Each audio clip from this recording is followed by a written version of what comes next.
إن الحمد لله نحمده ونستعينه ونستغفره ونعوذ بالله من شرور أنفسنا ومن سيئات أعمالنا من يهده الله فلا مضل له ومن يضلل فلا هادي له وأشهد أن لا إله إلا الله وأشهد أن محمدا عبده ورسوله يا أيها الذين آمنوا اتقوا الله حق تقاته ولا تموتن إلا وأنتم مسلمون يا أيها الناس اتقوا ربكم الذي خلقكم من نفس واحدة وخلق منها زوجها وبث منهما رجالا كثيرا ونساء واتقوا الله الذي تساءلون به والأرحام إن الله كان عليكم رقيبا يا أيها الذين آمنوا اتقوا الله وقولوا قولا سديدا يصلح لكم أعمالكم ويغفر لكم ذنوبكم ومن يطع الله ورسوله فقد فاز فوزا عظيما أما بعد فإن خير الحديث كتاب الله وخير الهدي هدي محمد صلى الله عليه وسلم وشر الأمور محدثاتها وكل محدثة بدعة وكل بدعة ضلالة وكل ضلالة في النار أعوذ بالله من الشيطان الرجيم بسم الله الرحمن الرحيم شهر رمضان الذي أنزل فيه القرآن هدى للناس وبينات من الهدى والفرقان رب اشرح لي صدري ويسر لي أمري واحلل عقدة من لساني يفقه قولي رب زدني علما سبحانك لا علم لنا إلا ما علمتنا إنك أنت العليم الحكيم معزز اسلامی بھائیوں، بزرگوں، نوجوانوں، عزیز بچوں اور پردہ نشین خواتین اسلام، خطبہ مسنونہ کے بعد قرآن مجید کی ایک آیت کریمہ کا ایک ٹکڑا آپ کے سامنے پڑھا گیا ہے، جس ٹکڑے کے اندر اللہ رب العالمین نے رمضان اور قرآن کا کنیکشن اور تعلق ذکر کیا ہے۔ اللہ فرماتے ہیں شہر رمضان الذی انزل فیہ القرآن، رمضان کا مہینہ ہی وہ مہینہ ہے جس کے اندر قرآن کو نازل کیا گیا، اور یہ قرآن کیا ہے؟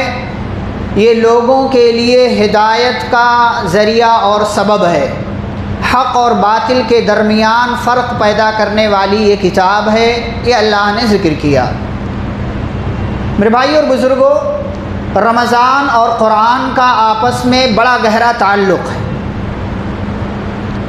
اللہ رب العالمین نے اسی مہینے کی ایک رات میں لوح محفوظ سے آسمان دنیا پر مکمل قرآن کو نازل کیا، اور پھر پیارے رسول صلی اللہ علیہ وسلم کی نبوت و رسالت کے بعد جیسے جیسے ضرورت پڑی، اللہ نے 22 سے 23 سال کی مدت میں جبریل امین علیہ السلام کے ذریعے مکمل قرآن مجید اس دنیا کے اندر ہم اور آپ کی ہدایت کے لیے اللہ نے نازل کیا۔ یہ ہے رمضان اور قرآن کا ایک تعلق۔ اور رمضان جو لوح محفوظ سے آسمان دنیا پر نازل ہوا، وہ لیلۃ القدر میں، شب قدر میں، قدر والی رات میں اللہ نے نازل کیا، جیسا کہ اللہ فرماتے ہیں انا انزلناہ فی لیلۃ القدر، ہم نے اس قرآن کو لیلۃ القدر میں نازل کیا۔ رمضان کا مہینہ جب آتا ہے تو قرآن سے مسلمان اپنا تعلق جوڑ لیتا ہے، یہ بڑی اچھی بات ہے۔ سال کے 11 مہینے پڑھے نہ پڑھے، لیکن رمضان میں وہ قرآن سے اپنے آپ کو جوڑ لیتا ہے اور اس پر وہ مبارکبادی کا مستحق ہے۔ لیکن سال کے 11 مہینے بھی رمضان کے علاوہ بھی قرآن مجید کی تلاوت کرنا چاہیے۔ اگر نہیں کرتے تو یہ آپ کی بدنصیبی ہے۔ اگر مسلمان سال کے 11 مہینے قرآن نہیں پڑھتا ہے تو اس کی بدنصیبی ہے، لیکن بہرحال اگر وہ رمضان میں قرآن سے جڑ جاتا ہے تو وہ مبارکبادی کا مستحق ہے، اور اس نے ایک بہت اچھا عمل کیا ہے، کیونکہ قرآن کا رمضان سے بڑا گہرا تعلق ہے۔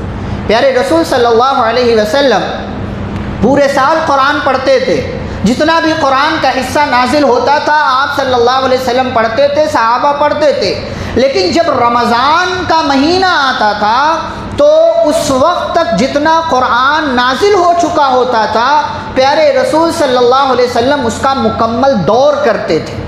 یہ اس بات کی تعلیم ہے کہ مسلمانوں کو کم از کم رمضان کے مہینے میں بطور خاص قرآن مجید سے اپنا تعلق جوڑ لینا چاہیے۔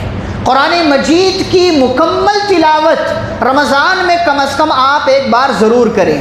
اور جس سال پیارے رسول صلی اللہ علیہ وسلم کا انتقال ہوا اس سے پہلے جو رمضان آپ کی زندگی میں آیا اس میں آپ نے 2 بار دور کیا، 2 بار جبریل امین علیہ السلام کو آپ نے مکمل قرآن سنایا۔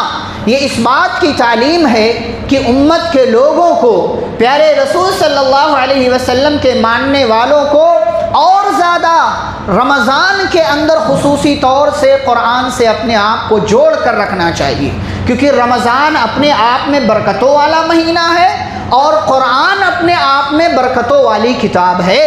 تو 2 برکتیں، 2 بڑی عظیم چیزیں آپ کی زندگی میں اگر آ گئیں اور ان دونوں کی برکتوں سے اگر آپ کو اللہ رب العالمین نے سرفراز کر دیا، آپ کو ان دونوں کی برکتیں مل گئیں تو آپ بڑے خوش نصیب ہوں گے۔ اور یہ بات بھی یاد رکھیں، قیامت کے دن پیارے رسول صلی اللہ علیہ وسلم فرماتے ہیں یہ جو رمضان کے مہینے کا آپ روزہ رکھتے ہیں اور اس کے علاوہ جو آپ رمضان میں قرآن پڑھتے ہیں یا عام دنوں میں پڑھتے ہیں، تو یہ روزہ اور یہ قرآن یہ دونوں آپ کے لیے قیامت کے دن شفاعت کرنے والے ہوں گے۔ پیارے رسول صلی اللہ علیہ وسلم فرماتے ہیں الصیام والقرآن یشفعان للعبد یوم القیامہ، روزہ اور قرآن دونوں بندے کے لیے قیامت کے دن شفاعت کریں گے۔ روزہ کہے گا اے ربی، اے میرے رب، میں نے تیرے اس بندے کو دن میں کھانے سے، پینے سے، لغو چیزوں سے، بیکار چیزوں سے روک رکھا تھا، فشفعنی فیہ، لہٰذا اس بندے کے حق میں میری شفاعت کو قبول کر لے اور اسے جنت میں داخل کر دے۔ قرآن کہے گا اے ربی منعتہ النوم باللیل، اے اللہ میں نے تیرے اس بندے کو رات میں سونے سے روک رکھا تھا، تیرا یہ بندہ رات میں اپنی نیند کی قربانی دے کر کے تیرے کلام کی، تیرے کتاب کی تلاوت کرتا تھا، فشفعنی فیہ، لہٰذا اے اللہ اس بندے کے حق میں میری شفاعت کو قبول کر لے۔ پیارے رسول صلی اللہ علیہ وسلم فرماتے ہیں فیشفعانی، ان دونوں کی شفاعت کو اس بندے کے حق میں جس نے روزہ رکھا ہے، جس نے قرآن کی تلاوت کی ہے، ان دونوں کی شفاعت کو اللہ اس بندے کے حق میں قبول کر کے اس بندے کو جنت میں داخل کر دے گا۔ تو یہ بڑا عظیم مہینہ ہے جس سے آپ گزر رہے ہیں اور یہ بڑی عظیم کتاب ہے جس کی تلاوت کرنا ہمارے لیے ضروری ہے، واجب ہے، فرض ہے، ہمیں اس کی تلاوت کو اپنا معمول بنانا چاہیے۔ لیکن قرآن کی تلاوت کے حوالے سے یا قرآن پڑھنے کے حوالے سے چند چیزیں میں آپ کی خدمت میں آج کے اس خطبہ جمعہ کے حوالے سے انشاءاللہ رکھنے کی کوشش کروں گا۔ سب سے پہلی بات جس کا ہم اور آپ بسا اوقات خیال نہیں کرتے ہیں وہ یہ کہ دیکھیں جو قرآن ہے نا، جو ہمارے ہاں مسجدوں میں، گھروں میں ہوتا ہے، اس کو مصحف کہا جاتا ہے اور اس مصحف کی بڑی فضیلت ہے۔ قرآن جب آپ پڑھیں تو قرآن مصحف سے پڑھیں، موبائل سے نہیں پڑھیں۔ جب آپ کے پاس کوئی مجبوری نہ ہو، کوئی کسی طرح کی دقت نہ ہو، تو آپ کو موبائل کے بجائے، الیکٹرانک ڈیوائس کے بجائے آپ کو مصحف اٹھا کر کے قرآن مجید پڑھنا چاہیے، لیکن ہم اس کا خیال نہیں کرتے۔ مصحف ایک الگ چیز ہے، اس کی دیکھیں مصحف کی کتنی اہمیت ہے کہ اگر آپ ناپاک ہیں تو اس کو چھو نہیں سکتے آپ، لیکن موبائل آپ چھو سکتے ہیں، اس کی اتنی اہمیت ہے۔ لیکن ہم اور آپ اس کا خیال نہیں کرتے ہیں۔ کہیں بھی مسجد میں سامنے بندے کے سامنے قرآن رکھا ہوا ہے لیکن وہ موبائل سے پڑھیں گے۔ مجبوری کی کیفیت ہے، جہاں قرآن نہیں ہے، آپ سفر میں ہیں، مصحف لے کر کے نہیں جا سکتے، وہاں آپ پڑھیں، یا آپ مسجد میں لیکن قرآن کا جو نسخہ وہ ختم ہو گیا اور لوگوں نے لے لیا ہے، اب آپ کے لیے نہیں بچا تو موبائل میں اٹھا کر کے آپ قرآن پڑھیں، موبائل میں دیکھ کر کے آپ قرآن پڑھیں۔ لیکن پہلی فرصت میں قرآن رکھا ہوا ہے سامنے، گھر میں قرآن رکھا ہوا ہے، دکان میں قرآن رکھا ہوا ہے اور آپ نے موبائل کھولا، موبائل میں پڑھنے لگے، تو یہ قرآن کے ادب کے خلاف ہے۔ سلسلۃ الاحادیث الصحیحہ کی ایک حدیث ہے، علامہ البانی رحمہ اللہ نے ذکر کیا ہے، حدیث نمبر 2342، فرمایا من سرہ ان یحب اللہ ورسولہ فلیقرأ فی المصحف، فرمایا پیارے رسول صلی اللہ علیہ وسلم نے کہ جس بندے کو اس بات سے خوشی ملے کہ وہ اللہ اور اس کے رسول صلی اللہ علیہ وسلم سے محبت کرتا ہے، فلیقرأ فی المصحف، تو اسے قرآن مصحف میں پڑھنا چاہیے، اسے قرآن مصحف میں پڑھنا چاہیے۔ اور کئی علماء کے فتاوی اس بات پر موجود ہیں کہ مجبوری کی کیفیت اگر نہ ہو تو بندے کو مصحف کے بجائے موبائل سے قرآن نہیں پڑھنا۔ یہ کوتاہی ہے لوگوں کی، یہ کمی ہے، یہ خامی ہے، اور لوگ کوتاہی کی وجہ سے، سستی کی وجہ سے کون جائے مصحف اٹھانے، کون قرآن اٹھائے، چلو بیٹھے بیٹھے موبائل سے پڑھ لیتے ہیں۔ یہ قرآن کے ادب کے خلاف ہے، یہ قرآن کے ادب کے خلاف۔ یہ تو آج اس دور میں آ گیا نا، اس دور میں آسانی ہے الحمدللہ کہ بھائی کہیں آپ نہیں ہیں، آپ کو قرآن یاد نہیں ہے، آپ کے ہاتھ میں مصحف نہیں ہے، مجبوری ہے تو آپ نے موبائل کھولا پڑھ لیا۔ لیکن جو عظمت، جو اہمیت، جو مقام یا جو پوسٹ مصحف کا ہے وہ موبائل میں موجود قرآن کا نہیں ہے۔ آپ ناپاکی کی حالت میں مصحف کو نہیں چھو سکتے لیکن موبائل کو چھو سکتے ہیں آپ۔ تو اس لیے ان دونوں میں بڑا فرق ہے۔ قرآن پڑھیں تو اس کا خیال رکھیں کہ آپ مصحف سے قرآن پڑھیں، موبائل ہمیشہ موبائل میں قرآن پڑھنے کو اپنا معمول نہ بنائیں۔ یہ ایک بات۔ دوسری بات، بسا اوقات لوگوں کو دیکھا جاتا ہے، پتہ نہیں آپ کیا ہے کہ نہیں ہے لیکن پھر بھی میں ذکر کر دوں کہ لوگ قرآن جب پڑھتے ہیں نا تو نہ ان کے منہ سے نہ آواز آتی ہے اور نہ ہی ان کے ہونٹ حرکت کرتے ہیں، بلکہ وہ آنکھوں میں پڑھتے جاتے ہیں، ان کی انگلیاں چلتی ہیں، گویا کہ وہ ریڈنگ کر رہے ہیں، جس کو مطالعہ کہتے ہیں آپ۔ تو یہ قرآن پڑھنا، تلاوت کرنا نہیں مانا جائے گا۔ اگر آپ آنکھوں میں دیکھتے چلے جا رہے ہیں، نہ آپ کے منہ سے آواز نکل رہی ہے اور نہ ہی آپ کے ہونٹ حرکت کر رہے ہیں، تو اس کو پڑھنا، اس کو تلاوت کرنا نہیں کہا جائے گا۔ اس لیے جب بھی قرآن پڑھیں اس بات کا خیال رکھیں کہ آپ کے منہ سے یا تو آواز نکلے یا آپ کے ہونٹوں پر حرکت ہو۔ آنکھوں میں قرآن نہ پڑھیں، انگلیوں کی حرکت سے قرآن نہ پڑھیں۔ قرآن کہتے ہیں کہ اس کو ہے پڑھنا۔ پڑھنا کب مانا جائے گا؟ جب آپ کے ہونٹوں پر حرکت ہو یا آواز نکلے۔ اللہ نے کہا وَإِذَا قُرِئَ الْقُرْآنُ فَاسْتَمِعُوا لَهُ، جب قرآن پڑھا جائے تو غور سے سنو۔ آواز آئے گی تو سنیں گے۔ اور بندہ اکیلا ہے، اس کو قرآن پڑھنا ہے تو کم از کم اس کے ہونٹوں پر حرکت ہونی چاہیے۔ صحابہ سے پوچھا گیا کہ رسول اللہ صلی اللہ علیہ وسلم نماز میں قرآن پڑھتے تھے، تلاوت کرتے تھے، ظہر میں، عصر میں، کیسے معلوم؟ کہا کہ آپ کی داڑھی حرکت کرتی تھی، آپ کی داڑھی میں حرکت ہوتی تھی، یعنی آپ کے ہونٹ ہلتے تھے جس کی وجہ سے آپ کی داڑھی میں حرکت ہوتی تھی۔ تو اس سے پتہ یہ چلا کہ اگر آواز نہیں نکل رہی ہے تو کم از کم ہونٹوں پر حرکت ہونی چاہیے۔ اس لیے جب بھی قرآن پڑھیں اس بات کا خیال رکھیں کہ آپ کے منہ سے اگر آواز نہ نکل رہی ہو، مسجد میں بہت سارے لوگ ہیں تو کم از کم آپ کے ہونٹوں پر حرکت ہونی چاہیے۔ اور جو آپ ایسے دیکھتے چلے جاتے ہیں نا، اس کو مطالعہ کرنا کہیں گے۔ آپ تفسیر پڑھ رہے ہوں، آپ ترجمہ پڑھ رہے ہو تو ٹھیک ہے، وہ چلے گا، وہاں آپ وہ کر سکتے ہیں، جیسے اور دیگر کتابوں کا آپ مطالعہ کرتے ہیں، بس اسے دیکھتے جاتے ہیں، ریڈنگ کرتے ہیں، ویسے ہی آپ تفسیر اور ترجمے کے وقت قرآن کے ساتھ معاملہ کر سکتے ہیں۔ لیکن جب تلاوت کرنا مقصود ہو تو یا تو آواز ہو یا تو آپ کے ہونٹوں پر حرکت ہو، جس سے یہ لگے کہ ہاں آپ واقعی الفاظ پڑھتے جا رہے ہیں اور آپ کا مقصود تلاوت کرنا ہے۔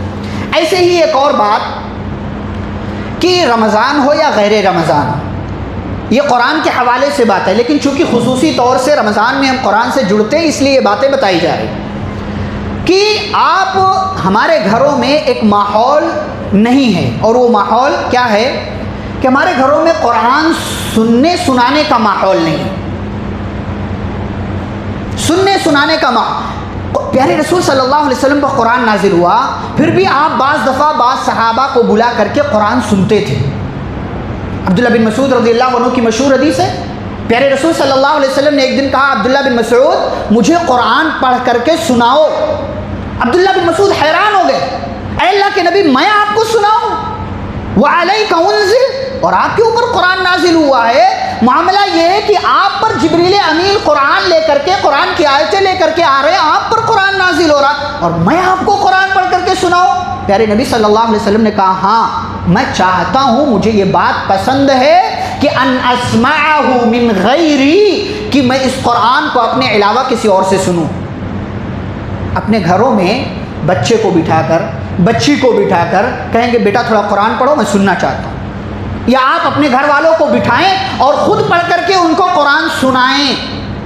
یہ سننے سنانے کا ماحول ہونا چاہیے، اور اس سے ان لوگوں کا فائدہ ہوگا جن کو قرآن پڑھنا نہیں آتا، جن کو قرآن پڑھنا نہیں آتا، تو اس سے ان کا فائدہ ہوگا کہ سن کر کے کم از کم وہ ثواب لے سکتے ہیں۔ یا اس سے ایک اور فائدہ کیا ہوگا، اس سے پہلے والی بات بھی جو میں نے کہا نا کہ جب آپ اونچی آواز سے پڑھیں گے، سنائیں گے، تو اس سے فائدہ ہوگا کہ اگر بغل میں عالم صاحب ہیں یا کوئی قرآن کا زیادہ جانکار ہے، حافظ صاحب ہیں، آپ کی کوئی غلطی ہوگی تلفظ کی، ادائیگی کی، مخرج کی، تجوید کی، زیر زبر پیش اور حرکات کی، تو اس سے آپ کی غلطی میں کیا ہے، سدھار ہو جائے گا، آپ کی اصلاح ہو جائے گی۔ تو اپنے گھروں میں ایک چیز جو ہم کر سکتے ہیں، سننے سنانے کا ماحول پیدا کریں، سننے سنانے کا ماحول بنائیں۔ کبھی آپ کسی دن بیٹوں کو لے کر کے، بچیوں کو لے کر کے، گھر والوں کو لے کر کے بیٹھ جائیں کہ آج ایک پارا، آدھا پارا، پون پارا اور ایک پاؤ جو ہے ہم قرآن سنیں گے، اور سب لوگ ایک ایک کر کے سنائیں گے اور ایک دوسرے کا سنا جائے گا۔ یہ ماحول ہونا چاہیے ہمارے گھروں۔ ایسے ہی ایک اور بات کہ ہمارے ہاں بعض دفعہ ایک کوتاہی یہ ہوتی ہے کہ لوگ یہ سمجھتے ہیں کہ تراویح میں مکمل قرآن پڑھنا ضروری ہے، جبکہ یہ ضروری نہیں ہے، نہ یہ سنت ہے۔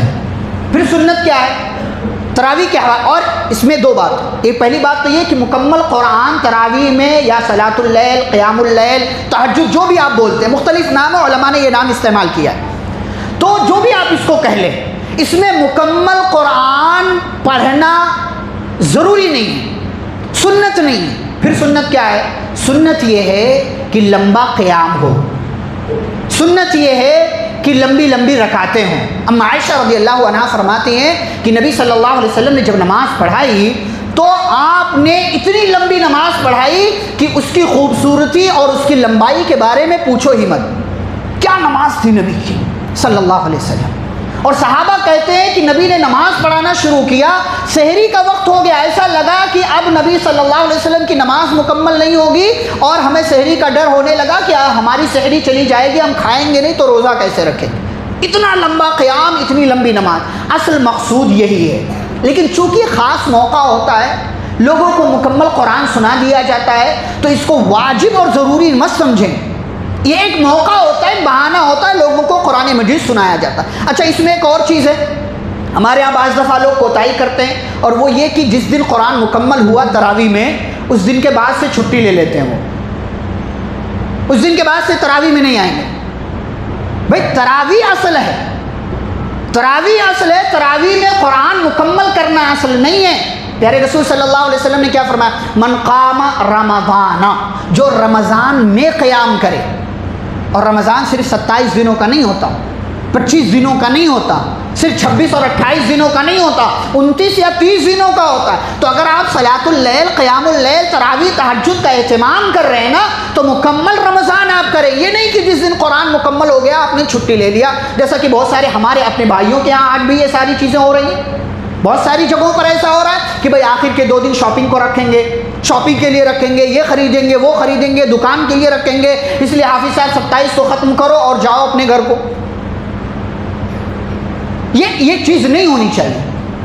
اگر اس کے پیچھے بھائی مقصد نیک ہے تو ٹھیک ہے بھائی کہ چلو حافظ صاحب کو گاؤں جانا ہے، دور سے آئے ہوئے ہیں، یا امام صاحب کو، عالم صاحب کو جانا ہے تو ٹھیک ہے، لیکن آپ 27 کو مکمل ہو جانے کے بعد، 28 کو مکمل ہو جانے کے بعد 28، 29، 30 کو چھٹی لے لیں اور پھر دکان میں بیٹھ جائیں، تو یہ آپ غلط کام کر رہے ہیں، یہ مناسب کام نہیں ہے۔ مکمل رمضان قیام اللیل ہے، یہ عقیدہ، یہ نیت نہیں ہونا چاہیے کہ جس دن رمضان قرآن مکمل ہوگا اس دن سے ہم چھٹی لے لیں گے۔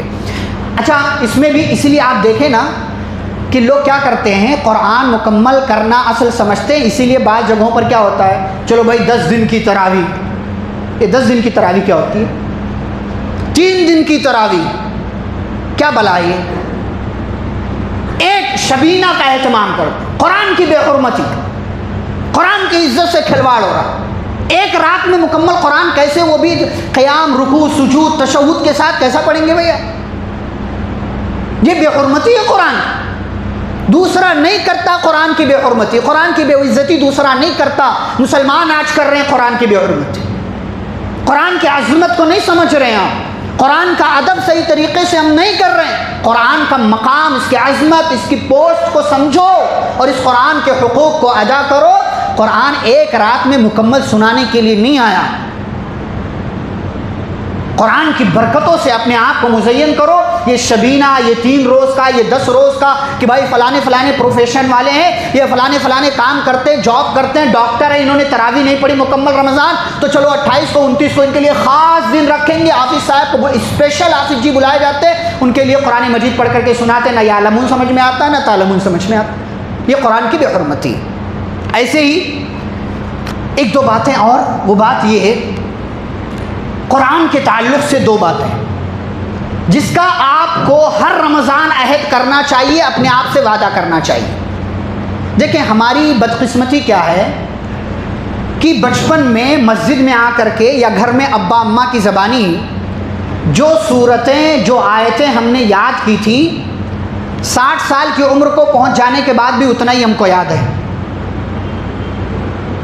وہی قل اعوذ برب الناس سے لے کر کے الم ترا، وہی 10 12 15 صورتیں.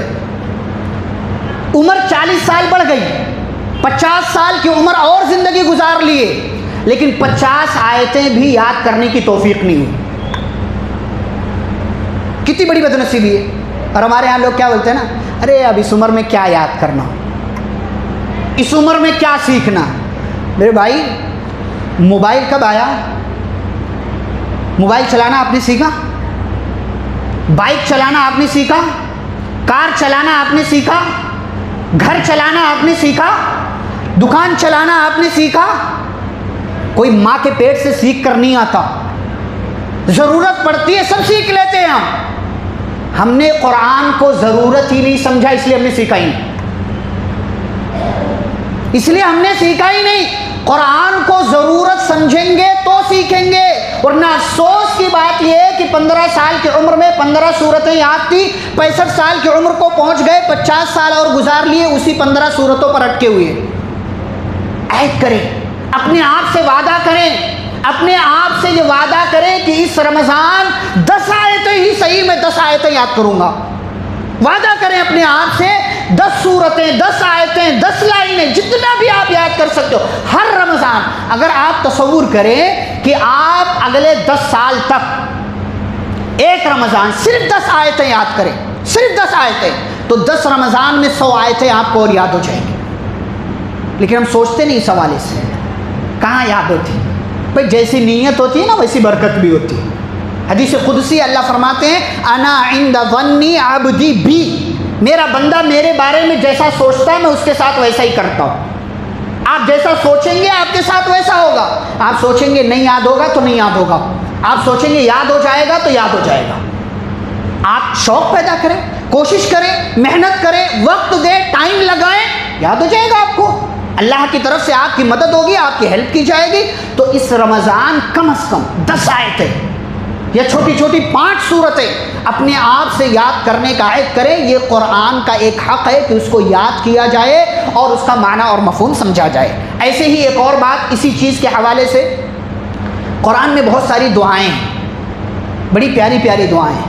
انبیاء کی دعائیں، نیک لوگوں کی دعائیں، متقیوں کی دعائیں، جنتیوں کی دعائیں ہیں، عباد الرحمن کی، اللہ کے نیک بندوں کی دعائیں. ان دعاؤں کو یاد کریں، سلیکٹ کریں. آپ کو آسانی سے جو ہے انٹرنیٹ کی دنیا میں چیزیں مل جائیں گی. قرآنی دعائیں، اس حوالے سے کتابیں بھی لکھی گئی ہیں، قرآنی دعائیں. آپ سرچ کریں، دیکھیں قرآن کی جو دعائیں ہیں ان دعاؤں میں سے صرف 5 دعا، صرف 5 ٹارگٹ لیں. آپ آج پہلا رمضان ہے، 29-30 رمضان تک آپ پہنچیں گے. ٹارگٹ، دکان کا ٹارگٹ رکھتے ہیں نا، اس رمضان اتنا کمانا ہے، اتنا سیل کرنا ہے، اتنی جو ہے کمائی کرنی ہے. اس حوالے سے بھی اپنے آپ کو ایک ٹارگٹ دیں. 10 کا ٹارگٹ لیں، 8 کا نہیں پہنچے کوئی مسئلہ نہیں، نیت کا ثواب آپ کو مل جائے گا. 5 ہی یاد ہو اللہ کا فضل ہے. ٹارگٹ دیں اپنے آپ کو کہ قرآنی دعائیں کم از کم 5 ضرور یاد کریں گے، کم از کم صرف 5. اور اس میں سے بہت ساری آپ کو یاد ہے، ربنا آتنا فی الدنیا حسنہ وفی الآخرۃ حسنۃ وقنا عذاب النار، یاد ہے آپ کو. ایسے ہی بہت ساری دعائیں اللہ نے ذکر کی ہیں، ان دعاؤں کو آپ دیکھیں، ان کا معنی دیکھیں، ان کو یاد کرنے کی کوشش کریں، اور کوئی بھی چیز ایسی نہیں ہے جس کو حاصل نہ کیا جا سکے، جس کو اچیو نہ کیا جا سکے۔ کوئی بھی چیز اس دنیا میں ناممکن نہیں ہے۔ کوشش آپ کریں، قدم آپ بڑھائیں، اللہ آپ کا ساتھ دے گا۔ اللہ فرماتے بندہ میری طرف چل کر کے آتا ہے، میں دوڑ کر آتا ہوں، ایک ہاتھ آتا ہے، میں دو ہاتھ آتا ہوں، ایک گز آتا ہے، میں دو گز آتا ہوں۔ یہ ساری باتیں آپ کے ذہن میں ہیں تو کوئی چیز آپ کے لیے مشکل نہیں ہوگی۔ یہ چند باتیں قرآن مجید کے حوالے سے میں نے آپ کے سامنے رکھی، اس لیے کہ ہم اور آپ اس مہینے قرآن سے جڑ جاتے ہیں، قرآن سے اپنا تعلق جوڑ لیتے ہیں، اور اگر اس مہینے کوئی نہیں جوڑتا ہے اس سے بڑا بدنصیب کوئی نہیں ہے۔ جو جڑ گیا وہ مبارک ہے، اور جس نے قرآن سے اپنا تعلق جوڑ لیا وہ بندہ بڑا بدقسمت ہے، بڑا بدنصیب ہے۔ اللہ رب العالمین سے دعا ہے اللہ ہم اور آپ کو قرآن مجید کے حقوق کو سمجھنے، اس کے حقوق کو ادا کرنے، قرآن مجید کی تلاوت کرنے، اس کے معنی مفہوم کو سمجھنے، اس پر عمل کرنے، اور اس کی باتوں کو دوسروں تک پہنچانے کی توفیق عطا فرمائے۔ مولا کریم ہمیں اس رمضان قرآن مجید سے اپنا تعلق گہرا اور مضبوط کرنے کی توفیق عطا فرما۔ اس رمضان سے مکمل طور پر اللہ ہمیں فائدہ اٹھانے کی توفیق عطا فرما۔ اللہ اس رمضان جو لوگ رمضان پا کر کے بھی بھٹکے ہوئے ہیں، اے اللہ انہیں صحیح راستے کی طرف اور رمضان کی عظمت کو سمجھنے کی طرف آنے کی توفیق عطا فرما۔ اللہ ہمیں صحیح طریقے سے روزوں کا، نیکیوں کا، اچھائیوں کا، خیر اور بھلائی کے کاموں کا اہتمام کرنے کی توفیق عطا فرما۔ اللہ ہمارے درمیان جو بیمار ہیں انہیں اس رمضان کی برکتوں سے اللہ شفاء کاملہ عاجلہ عطا فرما۔ جو کسی طرح کی مصیبت میں، پریشانی میں مبتلا ہیں اللہ ان تمام لوگوں کی پریشانیوں کو دور فرما۔ اللہ ہماری عورتوں کی، ہماری بہنوں کی، ہماری ماؤں کی عزتوں کی حفاظت فرما، ہمارے نوجوانوں کی حفاظت فرما، ہمارے دین اور عقیدے کی حفاظت فرما، ہمارے علاقے کی، ہمارے ملک کی اللہ حفاظت فرما۔ اللہ جب تک مجھے اور آپ کو اس دنیا میں زندہ رکھے، اسلام اور ایمان پر زندہ رکھے، خاتمہ ہو تو خاتمہ بالخیر ہو۔ وصلی اللہ تعالی علی نبینا محمد وعلی آلہ وصحبہ اجمعین برحمتک یا ارحم الراحمین۔